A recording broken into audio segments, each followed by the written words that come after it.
Hello, I'm Brian Fox. You probably know that by now. And welcome to my channel. I hate rock music, but I love rock music. And you probably know that by now too.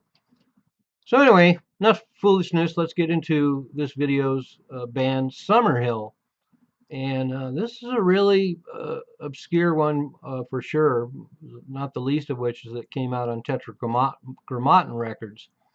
And they were home to the first version of Deep Purple, for example. I think that the label is owned by Bill Cosby of all people.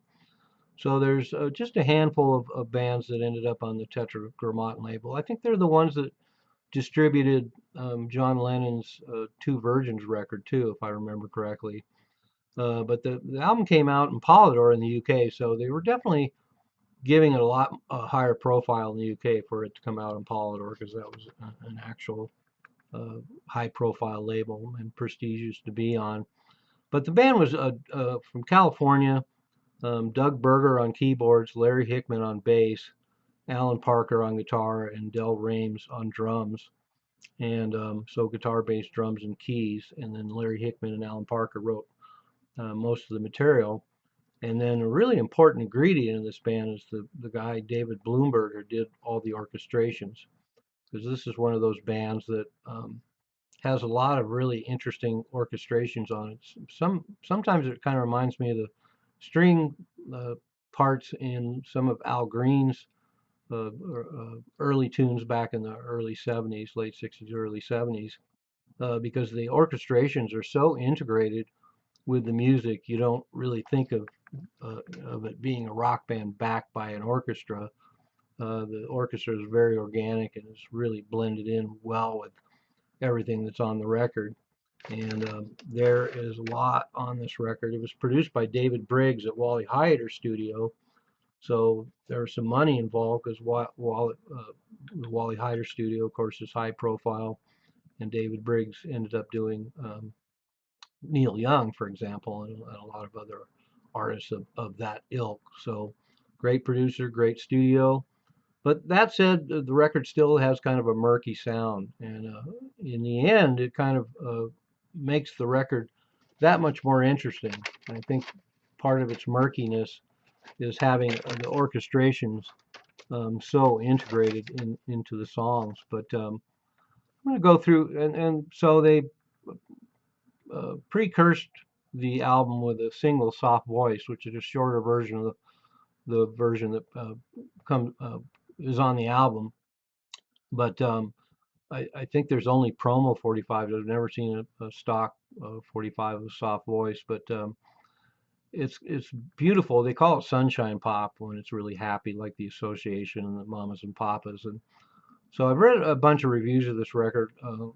There's definitely reviewers who love this record as much as I do, and there's other viewers that obviously didn't spend much time with it and really dismissive of a lot of things on it. I think it's a great album from start to finish, but it's so eclectic and so interesting in the way it's put together, and there's so many interesting eccentricities and complexities to it.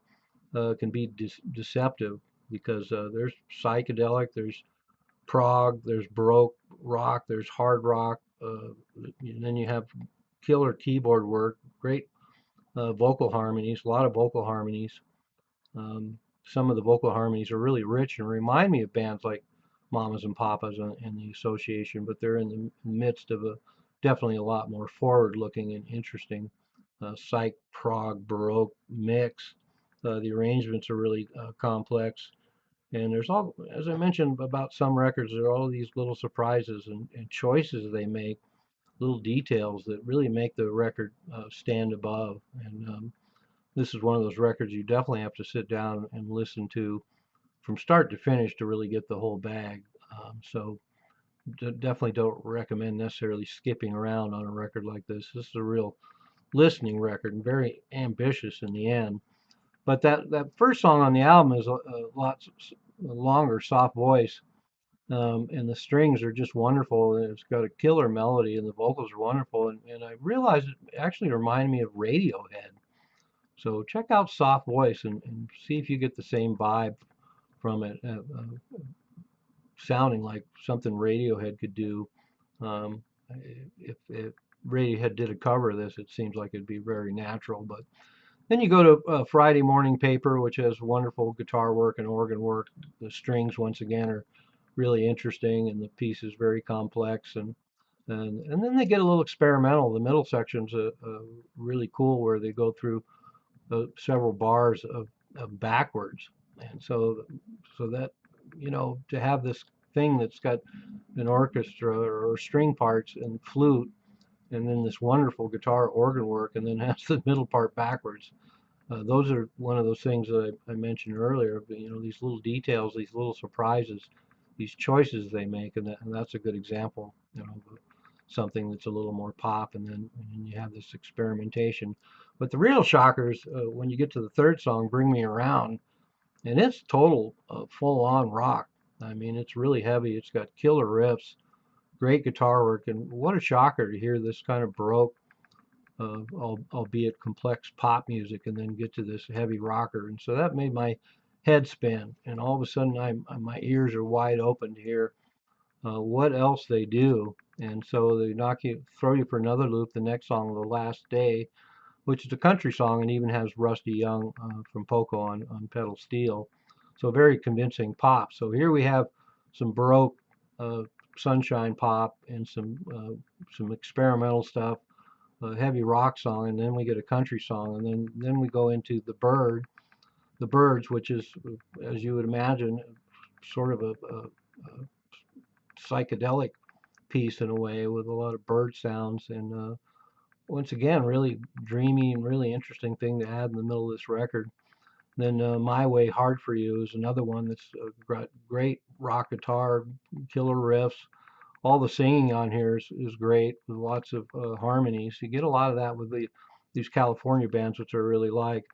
And then "What Can I Say" is very Baroque, but also very jazzy. So kind of like that Boston band Listening, the way they integrate jazz into their otherwise psychedelic kind of pop sound really speaks volumes. And as I'm laying out, describing all this stuff, as I mentioned, it's all over the map, but it's done so well, um, that it ends up being just a wonderful cornucopia of everything that rock could do in 1969.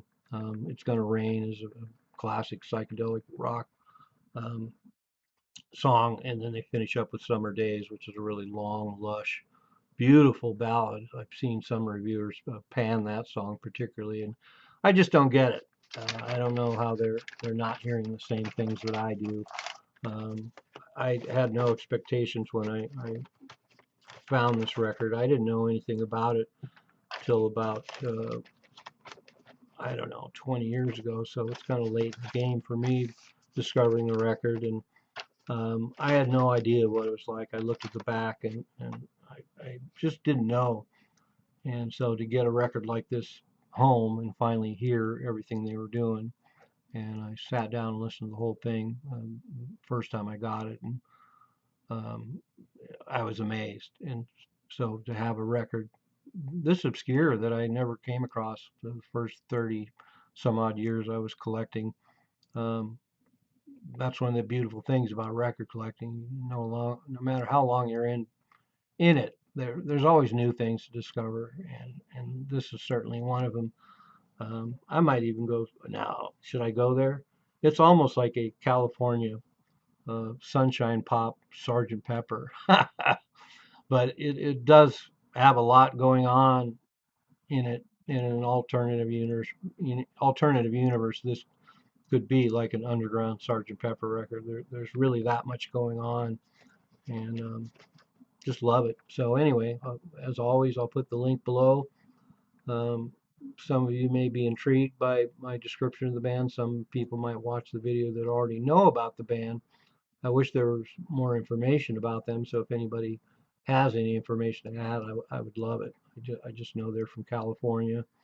I'm not sure how they would reproduce a lot of this material live, but I can't. I kind of like Sergeant Pepper. I don't know how they pull off a lot of this stuff live, but I'm sure they were a fine live band because their technique, rhythm section's great, killer guitar player, great vocalist. I'm sure they'd managed to pull off some sort of live presentation, albeit a lot more stripped down than what this record is. But anyway, I have to emphasize again, just because it makes this record, I love hearing string arrangements like this that are fully integrated into the music. It really removes this from a lot of other records, like, for example, H.P. Lovecraft or Aorta, where those kind of string sections are really pretty bellicose and clumsy and very obvious. So to have them, on a record like this, totally integrated. So anyway, I guess I've said enough. I just love this record so much. I want to think about more things to say about it. But that's it. I'm Brian Fox. Thanks for watching I Hate Rock Music.